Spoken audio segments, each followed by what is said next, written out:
One moment, please. Good evening from the White House in Washington. Ladies and gentlemen, the President of the United States. My fellow citizens, tonight, although I am speaking to the whole nation, I am thinking of my hometown. And I hope as you listen, each one of you will think of your hometown. I speak for the American community and for two great organizations that grew out of it and are a part of it: the Community Chest and the United Service Organizations. The Community Chest inspires all citizens to work together and give together for the health and happiness of the whole community. And the USO is one of the most notable examples in our day of a generous community spirit which goes beyond the hometown boundaries. A spirit which brings the universal hometown touch to millions of servicemen and women who are far from home. During these next few weeks, in cities and towns all over this country, more than 1 million volunteers, men and women, will ask their fellow citizens to give generously to a great project, that of raising $170 million by voluntary gifts to maintain the work of Community Chest Red Feather Health and Welfare Services. We must continue to provide neighborhood services and neighborhood hospitality to our home folks still away from home. Our people still engaged in the unfinished business of the war need the USO. That is why, at the urgent request of General Eisenhower, Admiral Nimitz, General Bradley, and the servicemen and women themselves, I have personally asked the USO to continue its work through 1947. Picture to yourself the folks served by the USO. There is your hometown veteran lying in the hospital with a fractured spine, or having his face remodeled to remove the effects of a Jap or Nazi shell, or learning to use artificial arms or legs. USO camp shows come to his bedside regularly with entertainment and cheer. There are more than 200,000 men like him in the Army, Navy, and Veterans hospitals. There's the young soldier just inducted, not very sure of himself. He needs a place to relax, to have good, honest fun, a place where he can meet the kind of men and women you would want him to meet at home. The USO provides that place. There are the servicemen and women overseas, longing for the little things that mean home. There are the soldiers and sailors on pass or furlough who need lodgings or a snack to eat between trains. There are the service wives and families traveling to meet their loved ones. Those are the people you help when you give to the USO. I like the campaign slogan this year: everybody gives, everybody benefits. It marks a significant change in our thinking about the word charity. Today, our contributions to the Community Chest are not alms given by the wealthy few to the poor. This government, through its public welfare program, has long since accepted this responsibility to see that no citizen need face hunger, unemployment, or a destitute old age. The word charity has regained its old true meaning, that of goodwill toward one's fellow man, of brotherhood, mutual help, of love. Our Community Chest contributions will go to the needy only in the sense that we are all needy at some time in some way. Children need the shelter of home and loving care. Boys and girls need helpful outlets for young energies. Old age needs comfort and kindness. Everyone may at some time need red feather services. Their presence in your community means that your needs and those of your neighbors will be met. There is another important thing that we need. We need to demonstrate to ourselves and to the world that unity and goodwill are not just words, that they really work and mean what they say. In your own hometown, the success of the Community Chest campaigns is convincing proof that they do. Here you will find the very elements of unity toward which the United Nations are even now patiently striving. In your community chest campaign, you will find people of all religious creeds, all political parties and racial backgrounds, in all walks of life, united in a common purpose. Here, indeed, people find common ground. They forget the many small things that divide them. They remember the one great thing that unites them, their common humanity. As President of the United States, I urge prompt, wholehearted, and universal support of your local community chest and USO campaign. Let us set the rest of the world an example in community cooperation. Let us all give, and give generously, in response to these two great appeals. Thank you, Mr. President. This is Ellsworth A. Roberts. As National President of the Community Chests of America, I know that all over this country tonight, the men and women who have volunteered to conduct these great campaigns for human welfare have listened to your words of encouragement and leadership. I am sure that tomorrow they will redouble their efforts for the benefit of everyone in and from their communities, including the men, women, and children who look to the Red Feather Services for comfort, protection, and guidance, and to the USO services for good fellowship, cheer, and entertainment. Your words tonight will stimulate each of us to do our utmost to make these campaigns succeed for the benefit of millions of Americans. We are happy that these services continue to receive their inspiration from the President of the United States. You have heard the President of the United States and Mr. Ellsworth A. Roberts, President of the Community Chests and Councils, speaking in behalf of this year's appeal for funds for the Community Chest and United Service Organizations. The program came to you from the White House in Washington. This is NBC, the national broadcasting company.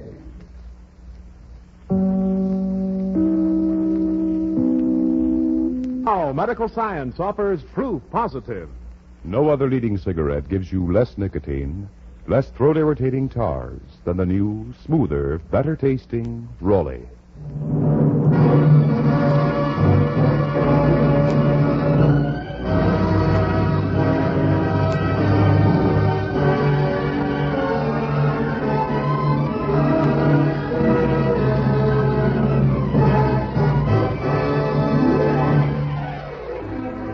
From Hollywood, the Rolling Cigarette Program, starring Red Skelton with David Forrester and his orchestra, our singing star Anita Ellis, Gigi Pearson, Verna Felton, Pat McGee, and Wonderful Smith, and yours truly, Rod O'Connor.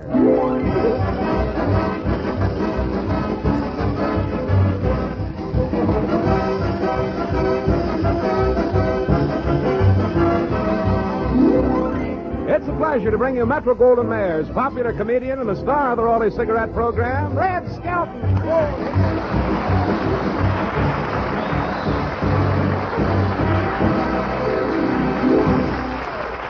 Thank you very much, and good evening, ladies and gentlemen. 903, Rod. 903, Red. Good. So you look a little worn out. What have you been doing? Well, I've been shopping. I went to 3 meat markets. Did you get anything? Yeah, I got 3 steaks, 4 pork chops, and a few other post-picture cards. Picture postcards. All I got was a lot of fresh air and a hysterical laugh from the butcher. Hey, I must be getting funnier. Really? Yeah, I said to the butcher, I said, I like a nice leg of lamb. I tell you, I thought the guy would die laughing. Well, butchers are getting independent nowadays. You said it, boy. They don't take orders from anybody. After seeing what $1 steak looks like, I know what they mean by small fry now. I wish the old days would return. I remember when $2 would get you half a cow. Yeah, now for $2, the butcher will give you a quick smell at the meat hook. Look, I know one butcher that's selling meat so high that every time he opens the icebox door, the tongue gives him a Bronx cheer. See, remember in the old times how the butcher used to give you a short pound by putting his thumb on the scale? Yeah, but they don't do that anymore, though. Somebody'd wrap up their thumb. Meat nowadays, Well, I hear in some places people are eating horse meat. Really? Mm-hmm. No wonder I ran for the bus this morning and caught it in 130 flat.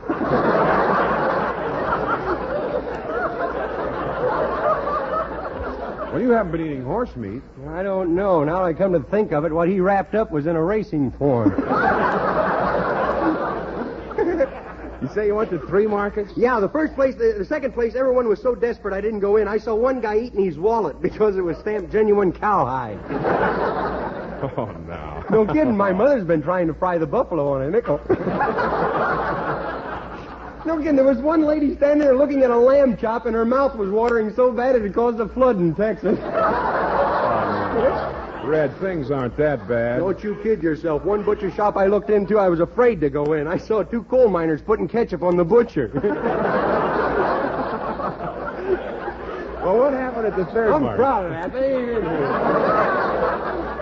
What happened at the 3rd market? Well, nothing. I think it was a black market. $1.10 per pound for T-bone. Well, that's not bad for a T-bone. Yeah, but for $1.10, I like a little meat on the bone. Oh. I'll settle for some synthetic meat myself. Well, I've been eating Spam. Spam? You mean Sabotage M1? Well, have you ever had Spam? Say, have you ever had Spam? No, I was a colonel in the Army.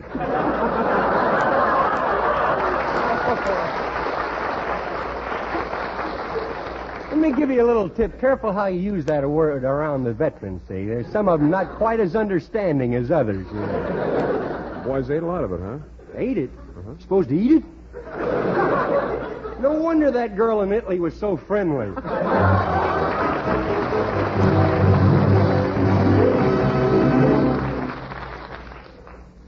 Now, medical science offers proof positive. No other leading cigarette gives you less nicotine, less throat-irritating tars than the new, smoother, better-tasting Rolly. Yes, proof positive. No other leading cigarette gives you less nicotine, less throat-irritating tars than the new, smoother, better-tasting Rolly.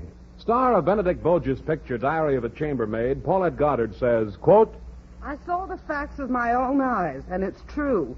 Medical science has proved no other leading cigarette gives you less nicotine, less throat-irritating tars than the new Rolly. From now on, Rolly is my choice. Right, Paulette Goddard. Those tests were based on a method used by the United States government. So, friends, enjoy the new, smoother, better-tasting Rolly. And remember, medical science offers proof positive. No other leading cigarette gives you less nicotine, less throat-irritating tars. So no other is safer to smoke than the new, smoother, better-tasting Rolly.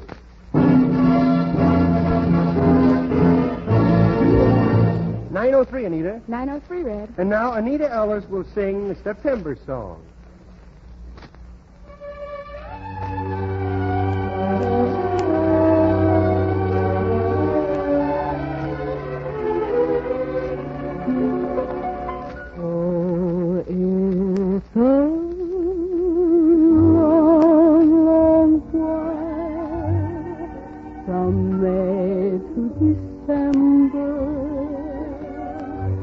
But the days grow short when you reach September, when the autumn weather turns the leaves to flame. One hasn't got for the waiting game. Oh, the days dwindle down to a precious few. September, November, and these few precious days I'll spend with you.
thank you, Anita. 903, Rod. 903, Red. Tonight, from Volume 2 of the Skelton Scrapbook of Satire, the story is about people who feel the things they do is unimportant. Our characters are fictional. If they resemble anyone close to you, get away from them, quick. Chapter 10 is entitled To the Store and Back.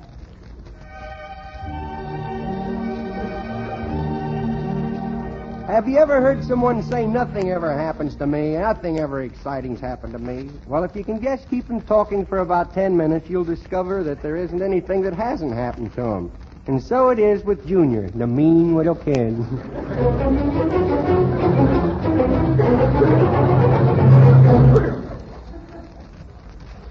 Hello? Oh, Joe, I was about to call you. Has Junior been there?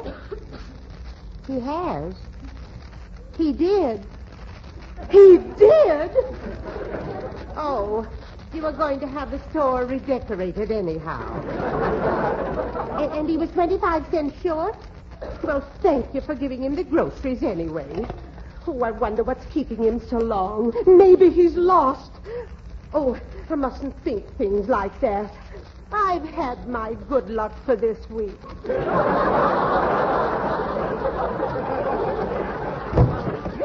Grandma, Total War is home. Now, I got home early, too. Where did you go? Just to the grocery store and right back. I went to the grocery store, and there's a big line of people there watching a turkey get dressed. You know, I bet that old turkey was just embarrassed to death, you know. Well, did you get the groceries? Yeah, most of them is out in my little wagon outside the door. Most of them? Yeah. Where are the rest? Inside me. What did you eat? The box of cookies or the chocolate bar?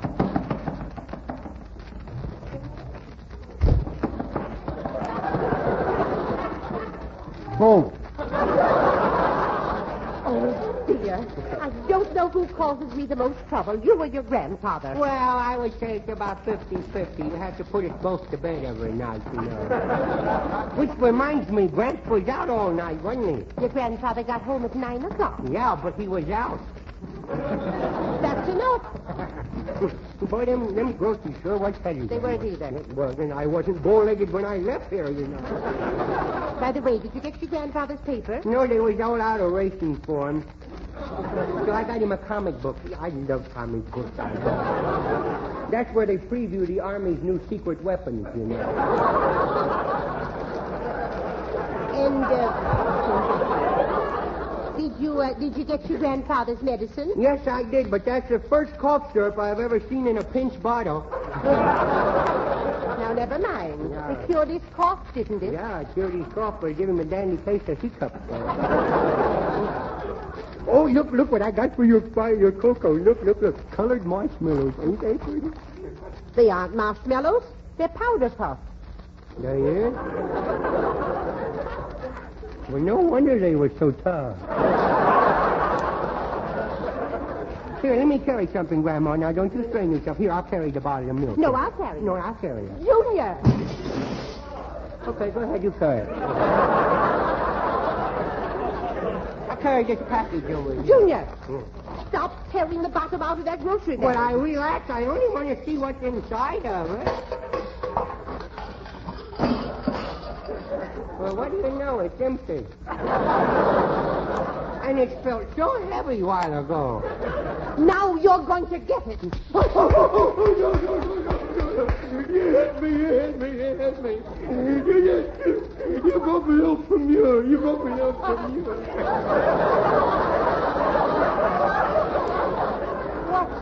What's the tomorrow? You'll find out in court, you know. Speaking of court, maybe you'd better get a lawyer. What? The man at the grocery store told me that you were 25 cents short. Oh, he did he? Yes, he did. That man at the grocery store seems to get pretty free and easy with his loose talk. He better watch his step or he's going to find mothballs in his rock candy again.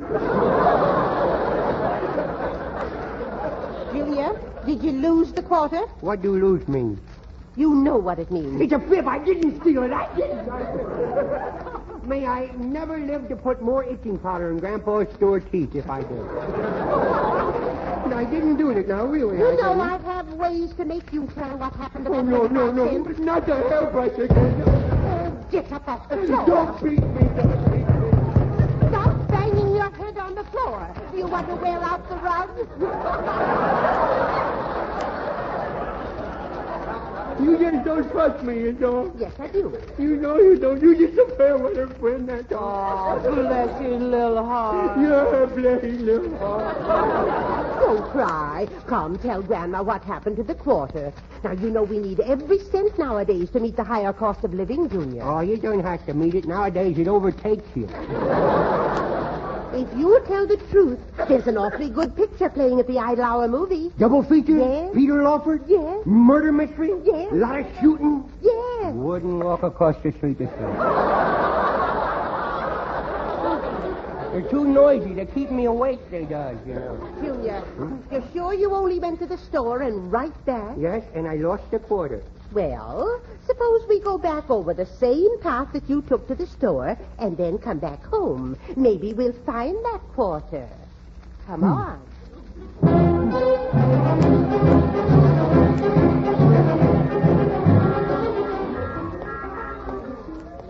Are you sure you came this way? Yes, 'cause there's a little mud puddle that I pushed that mean little kid in. He fell into it when I pushed him.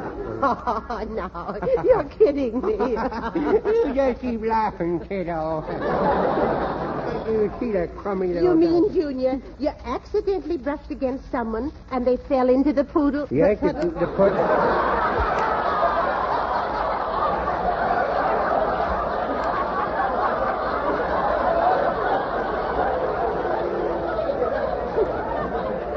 No, that's all right. You can say poodle. It's been raining cats and dogs out.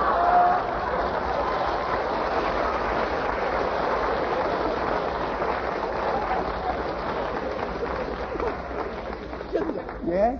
did you push the little boy into the mud puddle? With Yes. Hey, Grandma, when I old enough to go to school, let's suppose ever start together, huh? No, yes, I pushed him. You pushed him in with his good clothes on? Well, he didn't have time to take them off. Now, why did you have to go out of your way to do a thing like that? Well, it was only a block out of my way, you know. And I saw the poodle there, and I wanted to push him in. And you told me you just went to the store and right back. Oh, well, I didn't think you wanted all the gruesome details, you know. Careful crossing the street, Junior. No, I will, because there's a lot of tourists here from out of town.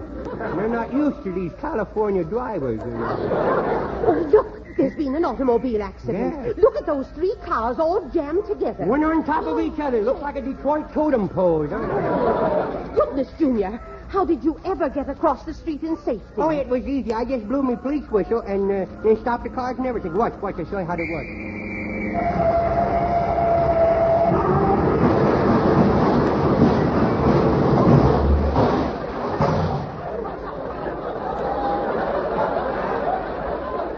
Look at that Chrysler Town and Country all over the city. Look. Yes, give me that whistle. Oh, you think you can do better, huh? Take it, go ahead. Oh, now here comes a policeman. Yeah, he's an old friend of mine, he is. Oh, it's you little monster. All my friends call me by my middle name, you know. Look, Sonny, I thought I told you about blowing that whistle. I didn't hear you tell him not to. You weren't here when he caused that other accident. Junior, come here to me. No, don't whip me. We're only halfway to the store. Goodness. Wait till we get there and then let me have it all at once. You mean I have more surprises to look forward to? Well, unless you're not the practical type of a person, yeah. Look, lady, you better keep him off the street or I'm going to run him in. I don't care. Lock me up. I don't care. Put me in a jail. I don't care. Feed me on bread and water. Tie the key to me cell on a rabbit's foot and turn him loose. Put me in a chamber and give me the old cyanide pill. I don't care. Oh, no. No. Oh, what's the matter? I scared me, sir. Come on. Oh, are you going to get it? No. I got it coming to me, though. But if I get my wish, I won't get a whipping. What wish? The one I made when I spit on that horseshoe I found and threw over me shoulder. You threw a horseshoe over your shoulder? Yes. Careful you don't cut your feet on that broken glass there, Brandon. Oh, there you are. Is this your grandmother? Yes, I am. Why do you ask? Don't talk to her. She's not very friendly, Grandma. Junior, now you apologize to that lady. She don't want an apology. She wants some Mazuma. That's what she wants. To be exact, $45 to replace that window he broke. Oh, no, you didn't. Well, I didn't break it all. Just that little hole in the middle part. Junior, I'll have to pay you for the damages later. Oh, let her stew. She insulted me. She said I was so spoiled I wouldn't keep till morning. Come on, let's go. We'll try to find the quarter. Oh, no, I'm afraid to take another step. No. Uh-oh. He's still there. Come on, Grandma. Let's cross the street. Them bells hurt me ears, they does. Since when have bells on ice cream wagons disturbed you? No, I don't know. Just sort of come on sudden like. I just can't kind of bells, you know. Ice cream, nice tutti frutti. Yeah, it's more tooty than fruity, though. Oh, howdy, little boy. Well, are you back for another one? Another one? Tattletale. Boy, does that kid like ice cream. Not He ate so 5 loud. bars without stopping. Not so loud, not so loud. Junior, did you hear what the man said? Yes, I heard him. You did? You heard him too, didn't you? Yes, I did. Yeah, I heard him. With both my ears. Yes. Well, who are you going to believe, me or your ears? 25 cents worth of ice cream. Oh, it won't hurt him. Ice cream is good for kids. Yeah. It'll make them healthy and give them rosy cheeks. Yeah, well, you stick around, Bub. You ain't seen nothing yet.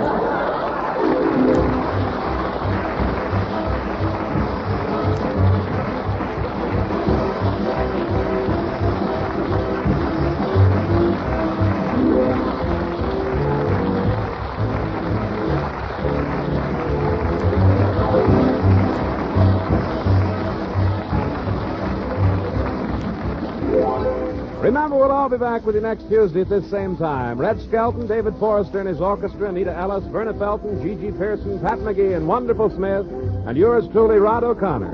Until next Tuesday, then. This is Red Skelton saying goodbye now, and don't forget the community chest. The boys are still in the service. They did a job. We can't forget them. Bye now, and thanks for listening.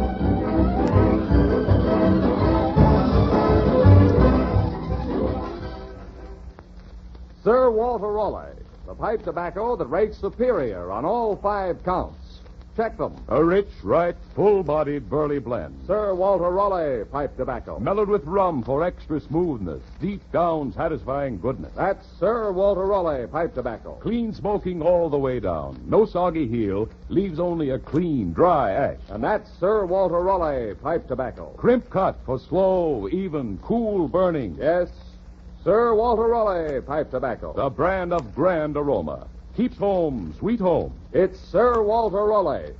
Sooner or later, your favorite tobacco. Yes, a favorite with college men, servicemen, businessmen. Men everywhere who appreciate quality pipe smoking. Try Sir Walter Raleigh, the quality pipe tobacco of America. 903, Rod. 903, Red. Brown and Williamson invite you to other good listening during the week. Listen to People Are Funny next Friday night and join us again with Red Skelton next Tuesday. Red Skelton is heard in this program through the courtesy of Metro Goldwyn Mayer. And 903. Red Skelton is brought to you by the Brown and Williamson Tobacco Corporation.